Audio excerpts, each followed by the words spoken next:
Good morning, everyone. This morning's message is for who it is for.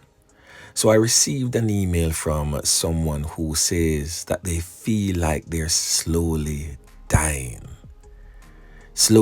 in their relationship, at their job, and even in their friendships.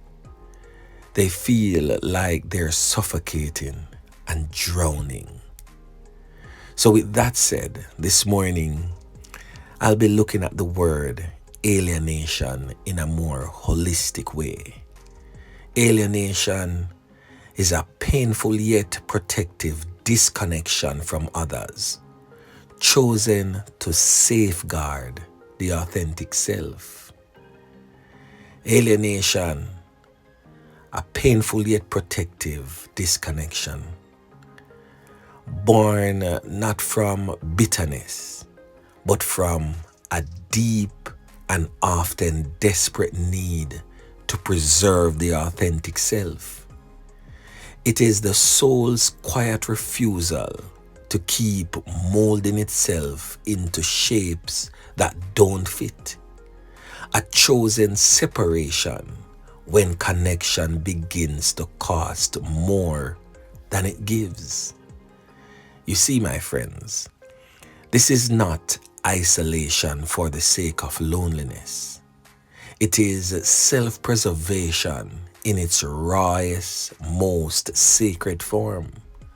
When the world becomes too loud, too false, too demanding of whom you are not, alienation becomes a shield, not to close the heart, but to safeguard its truth.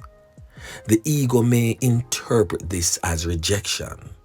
It will ache for validation, fear, abandonment, and label your withdrawal as failure.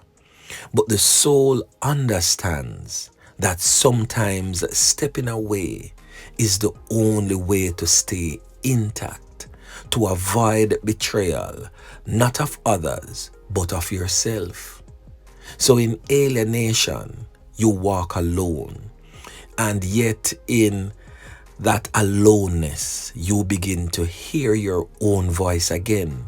You begin to hear yourself clearly, fiercely, without interruption.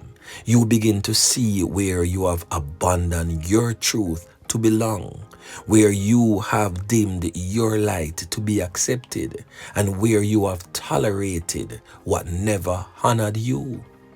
So, while this separation may sting, it also saves. It creates a space for clarity, for healing, for a reunion with who you were before the world asked you to become something else. So in closing, my friends, alienation is not the end of connection.